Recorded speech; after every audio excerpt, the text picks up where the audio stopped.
Welcome to Ask Education channel. In the video, we will 12th standard computer science book chapter 12 structured query language and SQL அதனுடைய evaluation கீழ இருக்க part 1 to part 4 கான answers with explanation பார்க்க போறோம்.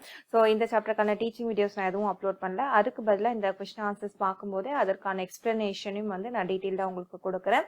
So இது இந்த சாப்டர்க்கான part 1 video and உங்க class 12 computer சயின்ஸ்க்கு தேவையான அனைத்து வீடியோஸ் இருக்க பிளேலிஸ்ட் லிங்க் வந்து நான் இந்த இடத்துல கொடுப்பேன். So அந்த லிங்க் போயிட்டு நீங்க மத்த சாப்டர்ஸ்க்கான வீடியோஸையும் பார்த்து யூஸ் பண்ணிக்கலாம். சரிங்களா? So முதல்ல வந்து part 1 கான answers என்னன்னு பார்க்கலாம். So choose the best answer. First question, which commands provide definitions for creating table structure, deleting relations and modifying relation schemas அப்படினு கேட்டிருக்காங்க. So table structure create பண்றதுக்கு அந்த schema related நம்ம வந்து அதை modify பண்றது, இந்த relations delete பண்றது, இது எல்லாமே வந்து அந்த DDL அப்படின்ற data definition languageல தான் வந்து அந்த commands இருக்கும். So the answer is DDL. Second one, which command lets to change the structure of the table அப்படின்னு கேட்டிருக்காங்க. ஸோ அகைன் வந்து DDL கமாண்ட் தான். அந்த டேபிளோட ஸ்ட்ரக்சரை மாற்றுறதுக்கு நம்ம ஆல்டர் டேபிள் இருக்கு அந்த கமாண்டை வந்து நம்ம யூஸ் பண்ணுவோம். So third one, the command to delete a table is அப்படின்னு கேட்டிருக்காங்க. ஸோ இது வந்து டேபிள் டெலீட் பண்ணுறதுக்கு நம்ம ட்ராப் அப்படின்ற ஒரு கமாண்டை வந்து யூஸ் பண்ணணும். Fourth one, queries can be generated using dash அப்படின்னு கேட்டிருக்காங்க. ஸோ queriesனா வந்து நம்ம அந்த டேபிளை வந்து கொஞ்சம் கொஸ்டின் பண்ணி அதுலேருந்து நமக்கு தேவையான ஆன்சர்ஸ் வாங்குறது தான் வந்து நம்ம queries அப்படின்னு சொல்லுவோம். ஸோ அதற்கான கமாண்ட் என்ன அப்படின்னு பார்த்தீங்கன்னா வந்து select command. Number 5, the clause used to sort data in a database அப்படின்னு கேட்டிருக்காங்க. ஸோ டேட்டாபேஸில் இருக்கிற ரிலேஷன்ஸில் இருக்க டேட்டாவை சார்ட் பண்ணுறதுக்கு நம்ம வந்து இந்த செலக்ட் கமாண்ட், அந்த query கமாண்ட் கூட நம்ம சில கிளாஸஸ் யூஸ் பண்ணுவோம். வேர் கிளாஸ், ஆர்டர் பை அந்த மாதிரி. ஸோ இதில் வந்து எந்த கிளாஸ் யூஸ் பண்ணுறோம் அப்படின்னா ஆர்டர் பை அப்படின்ற கிளாஸ் தான் வந்து யூஸ் பண்ணுவோம். சரிங்களா? ஸோ இந்த ஆர்டர் பை யூஸ் பண்ணி நம்ம அசெண்டிங் ஆர்டர்லையும் சார்ட் பண்ணலாம், டிசெண்டிங் ஆர்டர்லையும் வந்து நம்மளால சார்ட் பண்ண முடியும். அடுத்து பார்ட் வீக்கான ஆன்சர்ஸ் பார்க்கலாம். First question, right a query that selects all students whose age is less than 18 in order wise அப்படின்னு கேட்டிருக்காங்க. ஸோ வந்து we need to write a query. So select command use பண்ணும். that selects all students என்றதால நம்ம star போட்டுக்கோம். select star from student. student என்றது அந்த table name. whose age is less than 18 அப்படின்னு கேட்டிருக்காங்களா. ஸோ ஏஜ் வந்து அந்த காலம்ல இருக்க வேல்யூஸ் வந்து less than 18 இருக்கணும். ஸோ ஏஜ் less than 18 அந்த less than ரிலேஷனல் ஆப்ரேட்டர் தான் வந்து நம்ம யூஸ் பண்ணுவோம். ஈக்குவல் டு போட வேண்டாம், ஏன்னா இங்க less than or equal to கேட்கல, less than 18 மட்டும் தான் கொடுத்துருக்காங்க. ஸோ less than ஆப்ரேட்டர் மட்டும் யூஸ் பண்ணுவோம். ஸோ வேர் கிளாஸ்ல ஏஜ் less than 18 அப்படின்றது கொடுத்துட்டு இன் ஆர்டர் வைஸ் அப்படின்னு கேட்டிருக்காங்க. ஸோ ஆர்டர் பை வாட் அப்படின்னா நம்ம நேம் ஆஃப் த ஸ்டூடெண்ட்ஸை யூஸ் பண்ணி நம்ம வந்து ஆர்டர் பண்ணிக்கலாம். ஸோ ஆர்டர் பை நேம் அப்படின்ற காலம் யூஸ் பண்ணி நம்ம ஆர்டர் பண்ண போறோம். சரிங்களா? So this is the query, select star from student where age less than 18 order by name அப்படின்றது நம்ம followed by semicolon. எப்பவுமே கமாண்ட்ஸ் எல்லாமே செமிகோலனோட முடியும், ஞாபகம் வச்சுக்கோங்க. So this is the query. Second question, differentiate unique and primary key constraint அப்படின்னு சொல்லியிருக்காங்க. So unique key constraint எதுக்கு யூஸ் பண்ணுறோம் அண்ட் பிரைமரி கீ கன்ஸ்ட்ரெயின்ட் எதுக்கு யூஸ் பண்ணுறோம் அப்படின்றது அந்த டிஃப்ரென்ஸ் வந்து நம்ம எழுதணும். ஸோ இந்த யூனிக் கன்ஸ்ட்ரெயின்ட் எதுக்கு யூஸ் பண்ணணும்னா no two rows have the same values in the specified column. அந்த ஒரு பர்டிகுலர் காலம் வந்து நம்ம யூனிக் அப்படின்னு நம்ம ஸ்பெசிஃபை பண்ணும்போது அந்த காலம்ல இருக்கிற எனி டூ ரோ வந்து சேம் வேல்யூல இருக்கக்கூடாது, அதாவது ரிப்பீட்டடா வேல்யூஸ் வந்து அந்த காலம்ல இருக்கக்கூடாது என்றது அர்த்தம். சரிங்களா? So for example, unique constraint applied on admission number of student table ensures that no two students have the same admission number. So நமக்கே தெரியும் வந்து ஒரு ரெண்டு ஸ்டூடெண்ட்க்கு ஒரே அட்மிஷன் நம்பர் இருக்காது. ஸோ அந்த மாதிரி காலமை வந்து நம்ம யூனிக் அப்படின்ற கன்ஸ்ட்ரெயின்ட் கொடுத்து நம்ம ஸ்பெசிஃபை பண்ணலாம். ஸோ அட்மிஷன் நம்பர் அப்படின்றது காலம் நேம், இன்டீஜர் அப்படின்றது அதோட டேட்டா டைப், நாட் நல். ஸோ அட்மிஷன் நம்பர் நல்லா இருக்கக்கூடாது. ஸோ நாட் நல் அப்படின்னு கொடுத்துட்டு பக்கத்துல யூனிக் அப்படின்னு கொடுத்துருக்கோம். ஸோ நம்ம வந்து இந்த அட்மிஷன் நம்பர் பார்த்தீங்கன்னா எல்லாமே யூனிக்காக தான் இருக்கும், தனித்தனியாக தான் இருக்கணும். No two admission number should be the same value. சரிங்களா? ஸோ அப்படி யூனிக் கன்ஸ்ட்ரெயின்ட் கொடுக்கும்போது அந்த ஃபீல்டில் இருக்க வேல்யூஸ் எல்லாமே பார்த்தீங்கன்னா வந்து தனித்தனியாக தான் இருக்கும். And unique constraint can be applied only to fields that have been declared as not நல். ஸோ இதையும் ஞாபகம் வச்சுக்கோங்க. அதனால முதல்ல நாட் நல் கொடுத்துட்டு அதுக்கப்புறம் நம்ம யூனிக் அப்படின்னு கொடுக்குறோம். ஸோ எப்பவுமே இதுக்கான எக்ஸாம்பிள் எழுதும் போதும் கரெக்டா எழுதுங்க. நாட் நல் எழுதிட்டு தான் நம்ம யூனிக் எழுதணும். Because it can be applied only to fields that have been declared not நல். அடுத்தது பிரைமரி கீ கன்ஸ்ட்ரெயின்ட். இந்த கன்ஸ்ட்ரெயின்ட் வந்து எந்த ஃபீல்டுக்கு அப்ளை பண்ணலாம் அப்படின்னா that helps to uniquely identify a record. அதாவது ஒரு பர்டிகுலர் ரோவையே வந்து யூனிக்கா ஐடென்டிஃபை பண்றதுக்கு நம்ம இந்த பிரைமரி கீ கன்ஸ்ட்ரெயின்ட் வந்து யூஸ் பண்ணுவோம். அந்த ரெக்கார்ட் என்பது இங்க ஒரு ரோவை தான் வந்து நம்ம சொல்றோம். டேபிள்ல இருக்க ஒரு ரோவுமே ஒரு ரெக்கார்ட். சரிங்களா? So that helps to identify uniquely identify a record. அதுதான் வந்து நம்ம பிரைமரி கீ கன்ஸ்டன்ட் அப்படின்னு சொல்றோம். ஸோ இது வந்து it is similar to unique constant. ஆனா என்ன டிஃபரன்ஸ் அப்படின்னா வந்து only one field of a table can be set as primary key. அதாவது நிறைய காலம்ஸ் இருக்கு இல்லையா, அந்த ஃபீல்ட்ஸ் இருக்கு இல்லையா, அந்த ஃபீல்ட்ஸ்ல ஒரே ஒரு ஃபீல்ட் மட்டும்தான் வந்து நம்ம பிரைமரி கீயா வந்து செட் பண்ண முடியும் அப்படின்றத இங்க சொல்லியிருக்காங்க. இப்போ யூனிக் பாத்தீங்கன்னா வந்து அட்மிஷன் நம்பரும் யூனிக்கா இருக்கலாம்.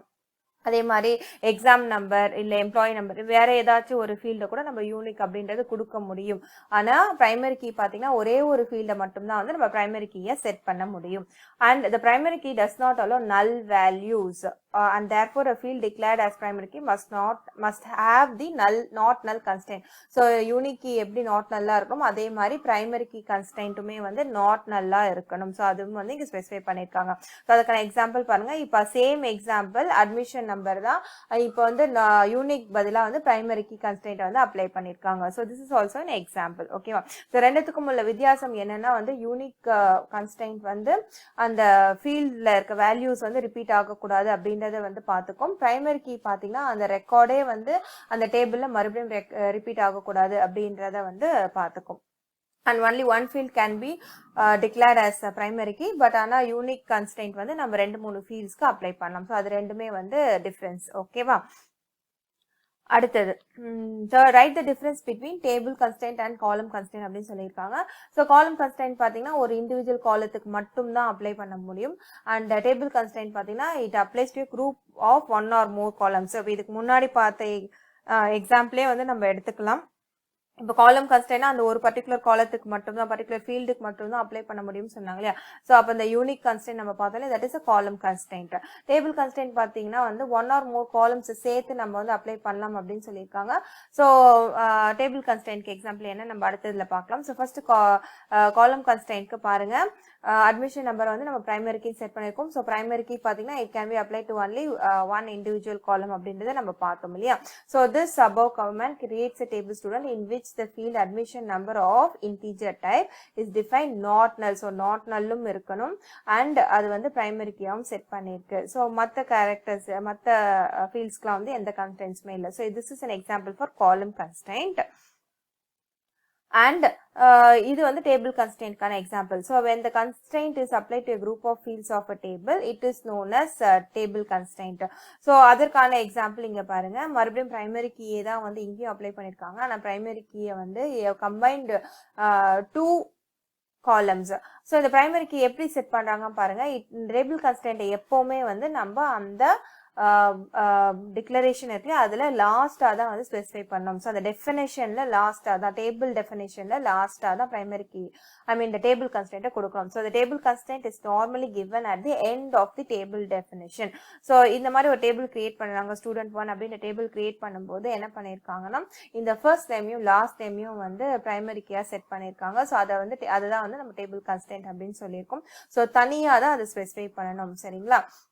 This is a table constraint. இது வந்து மொத்த டேபிளுக்கும் அப்ளை ஆகும். 2 or more group of fields வந்து கம்பைன் பண்ணி பிரைமரி கீயா செட் பண்றதுனால இது வந்து டேபிள் கன்ஸ்ட்ரெயின்ட்டா இருக்கும். ஸோ முந்தின எக்ஸாம்பிள்ல பார்த்தீங்கன்னா ஒரு பர்டிகுலர் ஃபீல்டை மட்டும் இண்டிவிஜுவல் ஃபீல்டை மட்டும் நம்ம வந்து பிரைமரி கீயா செட் பண்ணும்போது இது வந்து காலம் கன்ஸ்ட்ரெயின்ட்டா இருக்கும். ஓகேவா? Next which component of SQL lets insert values in tables and which lets to create a table அப்படின்னு கேட்டிருக்காங்க. ஸோ SQL காம்பனன்ட்ல என்னென்ன இருக்குன்னா DML, DDL, data transaction language அந்த மாதிரி நிறைய காம்பனன்ட்ஸ் இருக்கு. அதுல எந்த காம்பனன்ட் கமாண்ட் பார்த்தீங்கன்னா வந்து இன்சர்ட் வேல்யூஸ் அலோவ் பண்ணது அப்படின்னு கேட்குறாங்க. ஸோ டேபிள்ல வேல்யூஸ் இன்சர்ட் பண்றதுக்கு அந்த இன்சர்ட் கமாண்ட் எதுல இருக்குன்னா டேட்டா மேனிபுலேஷன் லாங்குவேஜ்ல இருக்கு. ஸோ DML அதுல தான் வந்து இருக்கு. ஓகேவா? அதே மாதிரி which lets to create a table கேட்டிருக்காங்க. ஸோ டேபிள் கிரியேட் பண்றது நம்ம டேபிள் டெஃபினிஷன்ல வந்துடும். So it comes under DDL data definition லாங்குவேஜ்ல இருக்கும். Next what is the difference between SQL and MySQL அப்படின்னு கேட்டிருக்காங்க. ஸோ SQL ஃபுல் ஃபார்ம் பார்த்தீங்கன்னா வந்து ஸ்ட்ரக்சர்ட் குவெரி லாங்குவேஜ். அண்ட் இது எதுக்கு யூஸ் பண்ணுவோம்னா நம்ம டேட்டா பேஸை ஆக்சஸ் பண்றதுக்கு யூஸ் பண்ணுவோம். சரிங்களா? இது வந்து DBMS லாங்குவேஜ். பட் MySQL பார்த்தீங்கன்னா இது வந்து டேட்டாபேஸ் மேனேஜ்மெண்ட் சிஸ்டம். இது வந்து RDBMS. இது வந்து MySQL பார்த்தீங்கன்னா like SQL server, Oracle, Informix, Postgres மாதிரி இது வந்து ஒரு டேட்டாபேஸ் மேனேஜ்மெண்ட் சிஸ்டம். RDBMS இது. SQL என்பது வெறும் DBMS and it is used for accessing database. So இதுதான் வந்து ரெண்டுத்துக்கான டிஃபரன்ஸ். அடுத்து பார்ட் சிக்கான ஆன்சர்ஸ் பார்க்கலாம். What is a constant? Write and short note on primary key constant அப்படின்னு கேட்டிருக்காங்க. ஸோ ஒரு கன்ஸ்டன்ட் அப்படின்றது பார்த்தீங்கன்னா it's a condition. So condition எங்கே அப்ளை பண்ணுவோம்? ஆன் அ ஃபீல்ட் ஒரு செட் ஆஃப் ஃபீல்ட்ஸ், ஒரு ஃபீல்ட் குரூப் ஆஃப் ஃபீல்ட்ஸ் மேலே நம்ம ஒரு கண்டிஷன் அப்ளை பண்ணும்போது அதை கன்ஸ்டன்ட் அப்படின்னு சொல்லுவோம். ஸோ அது வந்து ரெஸ்ட்ரிக்ட் பண்ணுது. அந்த கண்டிஷன் மூலமா அதை வந்து நம்ம ரெஸ்ட்ரிக்ட் பண்ண போகிறோம். ஸோ அந்த கன்ஸ்டன்ட்ஸை வந்து எதுக்கு யூஸ் பண்ணுறாங்க? It is use to limit the type of data that can go into a table. So அதுதான் நான் சொன்னது ரெஸ்ட்ரிக்ட் பண்றது அப்படின்றது. சரிங்களா? ஸோ எந்த மாதிரியான டேட்டா அந்த டேபிள்குள்ள போகலாம் அப்படின்றத ரெஸ்ட்ரிக்ட் பண்றதுக்கு தான் வந்து நம்ம கன்ஸ்ட்ரெயின்ட்ஸ் யூஸ் பண்றோம். So constraints ensures the accuracy and reliability of the data in the database. So database குள்ள data வந்து ரொம்ப accurate-ஆ போகிறதுக்கும் reliable-ஆ இருக்கிறதுக்கும் வந்து இந்த constraints help பண்ணுது. And constraints வந்து நம்ம column level-லையும் apply பண்ணலாம், table level-லையும் apply பண்ணலாம். So constraints ensure database integrity, therefore known as database integrity constraints. So constraints இன்னொரு பேர் என்ன? database integrity constraints சொல்லும். So அந்த integrity-ய வந்து அதை ensure பண்றதுனால we say that. ஓகேவா? And write a note on primary key constraint அப்படின்னு சொல்லிருக்காங்க. சோ அத நம்ம ஏற்கனவே பார்த்துட்டோம். சோ பிரைமரி கீ கன்ஸ்ட்ரெயின்ட் வந்து ஒரு ரெக்கார்ட் வந்து யூனிக் ஐடென்டிஃபை பண்றதுக்கு யூஸ் பண்ணுவோம். and it is similar to unique constraint except that ஒரு field of table can be set as primary key அப்படின்னு சொல்லிருக்காங்க. and primary key பாத்தீங்கன்னா does not allow null value. so not null constraint கண்டிப்பா எழுதணும். and அதற்கான எக்ஸாம்பிளும் நம்ம பார்த்துட்டோம். சரிங்களா? சோ இது வந்து இதற்கான ஆன்சரை எழுதிடுங்க. Next, write a SQL statement to modify the student table structure by adding a new field அப்படின்னு கேட்டிருக்காங்க.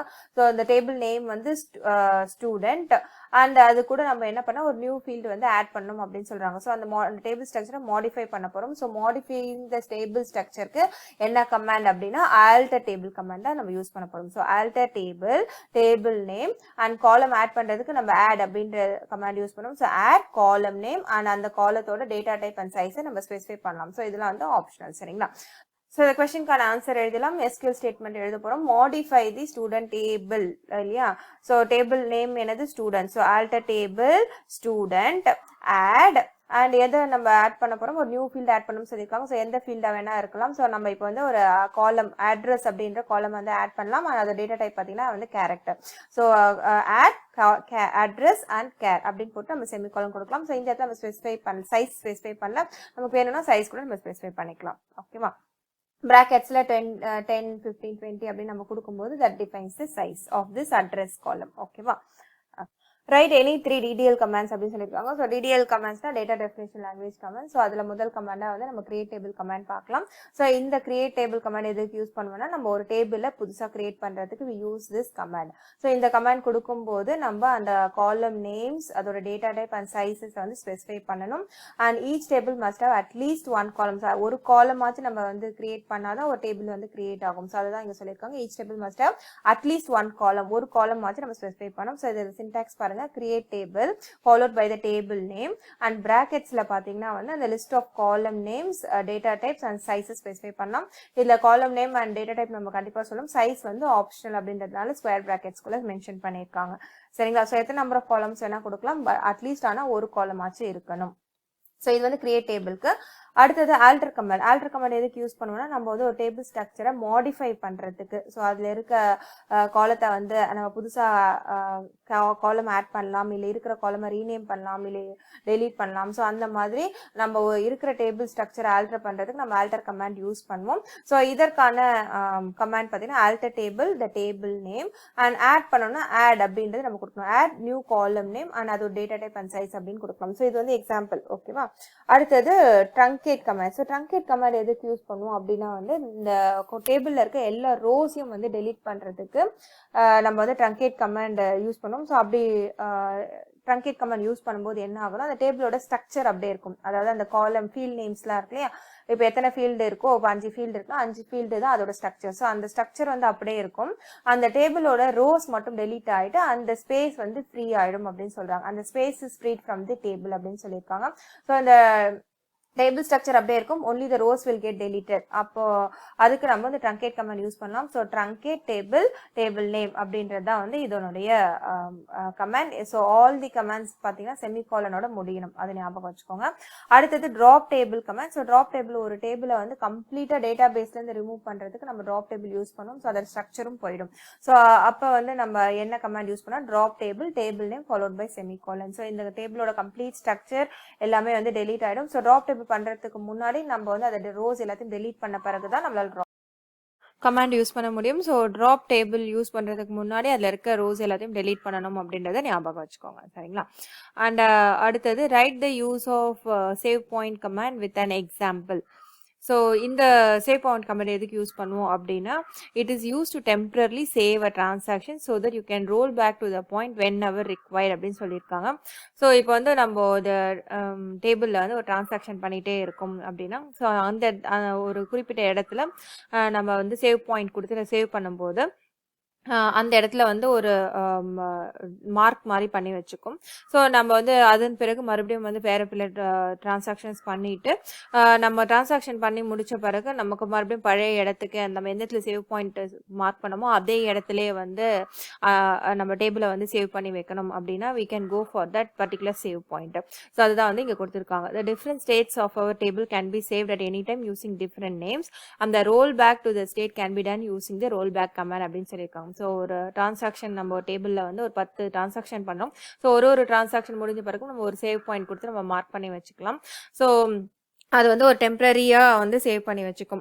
அந்த இடத்துல டெம்பரரி டிரான்சாக்ஷன் வந்து ஒரு சேவ் பாயிண்ட் கொடுத்து நம்ம சேவ் பண்ணுறோம். ஆனால் அதன் பிறகு ஃபர்தராக நம்ம வந்து எத்தனை டிரான்சாக்ஷன்ஸ் வேணால் பண்ணிகிட்டே போகலாம். ஸோ ஒரு டிரான்சாக்ஷன் முடிஞ்ச பிறகும் நமக்கு தேவைப்படும் போதெல்லாம் வந்து சேவ் பாயிண்ட்க்கு ஒரு புது நேம் கொடுத்து நம்ம சேவ் பாயிண்ட் அந்த சேவ் பாயிண்ட் நேம் கொடுத்து நம்ம சேவ் பண்ணிகிட்டே வரலாம். And at the end of all transactions நம்ம வந்து எந்த இடத்துல எந்த டிரான்சாக்ஷனுக்கு பிறகு இருக்க டேபிளை வந்து ஃபைனலைஸ் பண்ணி சேவ் பண்ணணும் அப்படின்னு நம்ம விரும்புகிறோமோ அப்போ வந்து அந்த ரோல் பேக் கமாண்ட் யூஸ் பண்ணி அந்த பர்டிகுலர் சேவ் பாயிண்ட் நேம் கொடுக்கும்போது it will get rolled back to that particular point. So அந்த சேவ் பாயிண்ட் கொடுக்குற வரைக்கும் பண்ண வரைக்குமான டேபிள் வந்து ஃபைனலாக வந்து சேவ் ஆகும். So using this roll back command, சரிங்களா? ஸோ அதுதான் அதற்கான எக்ஸாம்பிள் தான் இங்கே இருக்கு. ஸோ இந்த கமாண்ட் எப்படி எழுதுனா save point name followed by semicolon. So இந்த எக்ஸாம்பிள் பாருங்க, update student set name equal to Mini where admission number equal to 105 அப்படின்னு கொடுத்துருக்காங்க. ஸோ ஒரு ஸ்டூடெண்ட் டேபிளை அப்டேட் பண்ணுறோம். ஸோ அதில் வந்து நேம் காலத்தை வந்து மினி அப்படின்னு மாத்திரம், அதில் வேல்யூ வந்து மினின்னு மாத்திரம். எந்த ரெக்கார்ட்னா அந்த அட்மிஷன் நம்பர் ஈக்குவல் டு 105 இருக்குல்ல அந்த ரெக்கார்டோட நேம் இருக்கு, அந்த நேம் வந்து அந்த ஸ்டூடெண்ட் நேம் வந்து மினி அப்படின்னு மாத்திரம். ஸோ அப்படி மாற்றின பிறகு நம்ம சேவ் பாயிண்ட் ஏ அப்படின்னு கொடுத்து நம்ம சேவ் பண்ணி வைக்கலாம். அதன் பிறகு டிரான்சாக்ஷன் முடிஞ்ச பிறகு if you want to roll back to this particular point நம்ம ரோல் பேக் ஏ அப்படின்னு நம்ம கொடுக்கும்போது இந்த பர்டிகுலர் பாயிண்ட்டுக்கு நம்மளுடைய டேபிள் ஆனது ரோல் பேக் பண்ணி வந்துடும், சரிங்களா? Okay, next right SQL statement using distinct keyword அப்படின்னு கொடுத்துருக்காங்க. ஸோ டிஸ்டிங்க் கீவேர்ட் யூஸ் பண்ணி நம்ம வந்து எங்கே யூஸ் பண்ணுவோம் அப்படின்னா செலக்ட் கமாண்டில் யூஸ் பண்ணுவோம். ஸோ இந்த செலக்ட் கமாண்டில் யூஸ் பண்ணும்போது இட் எலிமினேட் டூப்ளிகேட் ரோஸ் இந்த டேபிள். அதாவது நம்ம செலக்ட் பண்ணி டேட்டாஸ்க்கு நமக்கு கிடைக்கும். ஸோ அந்த டேட்டாஸில் டூப்ளிகேட் வேல்யூஸ் எல்லாத்தையும் ரிமூவ் பண்ணிவிட்டு யூனிக் டேட்டாஸ் மட்டும்தான் வந்து நமக்கு டிஸ்பிளேல இருக்கும். So it helps to eliminate redundant data. Redundant டேட்டானா ரிப்பீட்டட் டேட்டா அப்படின்னு அர்த்தம். ஸோ அதை எல்லாத்தையும் எலிமினேட் பண்ணிவிட்டு ஒரே ஒரு அப்பியரன்ஸ் தான் அக்கரன்ஸ் மட்டும்தான் வந்து நமக்கு வந்து காட்டும். ஸோ எக்ஸாம்பிள் பார்க்கலாம். Select distinct place from student அப்படின்னு சொல்கிறாங்க. ஸோ இப்போ வந்து நிறைய ஸ்டூடெண்ட்ஸ் பார்த்தீங்கன்னா ஒரே பிளேஸ்லேருந்து வரதுக்கு நிறைய சான்சஸ் இருக்குல்ல. ஸோ அவங்களோட பிளேஸ் ஃபீல்டில் பார்த்தீங்கன்னா சென்னை, பெங்களூர் அப்படின்ற பிளேஸ் வேல்யூஸ் வந்து ரிப்பீட் ஆகிட்டே இருக்கும். ஸோ நம்ம வந்து செலக்ட் பிளேஸ் ஃப்ரம் ஸ்டூடெண்ட் அப்படின்றபோது நமக்கு அந்த டிஸ்பிளேல பார்த்தீங்கன்னா இந்த ரிப்பீட்டட் வேல்யூஸ் இருந்துகிட்டே இருக்கும், சென்னை, பெங்களூர், டெல்லி அப்படின்னு சொல்லிட்டு.